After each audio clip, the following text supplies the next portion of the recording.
পবা উপজেলা বিএনপির আহ্বায়ক, রাজশাহী জেলা বিএনপির সাবেক অন্যতম সদস্য আলী হোসেন বেশ কয়েকদিন হলো পবা উপজেলায় প্রত্যেকটা কর্নারে তার চাঁদাবাজির মাত্রা বাড়িয়ে তুলেছে।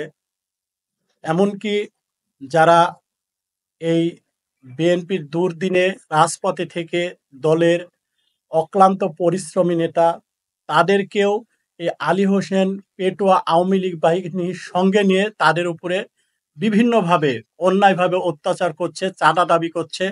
এলাকায় থাকতে হলে তাকে চাঁদা দিয়ে চলতে হবে। বিভিন্নভাবে তাদের উপরে অত্যাচার করছে।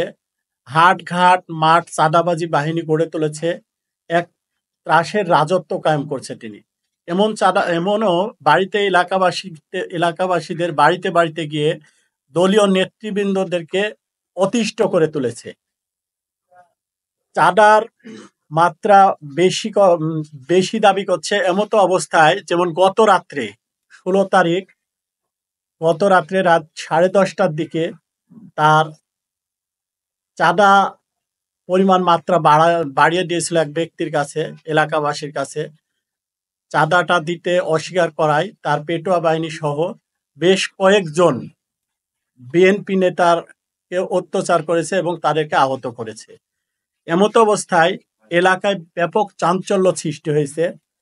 এতে করে বিএনপির ভাবমূর্তি ব্যাপক ক্ষতিগ্রস্ত হচ্ছে।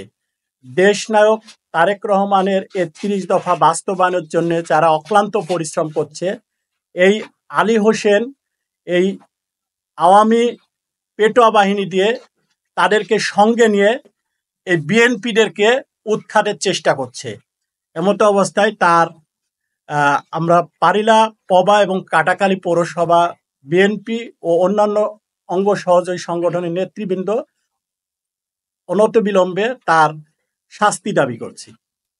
আমার থেকে বেশ কয়েকদিন হলে দফায় দফায় এই ইফতারি মাহফিল করব বলে টাকা চাচ্ছে। কারণ হচ্ছে আমার একটা পুকুর সংস্কার হচ্ছে। এই পুকুর সংস্কারের কিছু মাটি যখন বাড়তি হয় সেই পাহাড়ি বাঁধতে গিয়ে সেই মাটিটা তার এলাকা সেই আশরাফের মুড় দিয়ে আমরা কাঁকড়া যোগে বাহির করি একটা গর্ত ভরাট করার জন্য। সে এই আজ 7 থেকে 8 দিন হলো প্রতিদিনের জন্যে আলাদাভাবে যে 10,000 টাকা করে নেয় ইফতার দিব বলে প্রত্যেকটা উপজেলায়, প্রত্যেকটা ইউনিয়নে, এবং তার বাহিনীরা প্রতিটা গাড়ি প্রতি 100 টাকা করে নেয়। গত রাত্রে টাকাটা দিতে একটু দেরি হয়েছে বিধায় আমার কাকড়ার এক ড্রাইভারকে ধরে মারধর করেছে এবং তাকে বলেছে তোর বাপদেরকে ডেকে নিয়ে আয়। এটাই হচ্ছে তার চাঁদার মাত্রা দিন দিন বেড়েই চলেছে।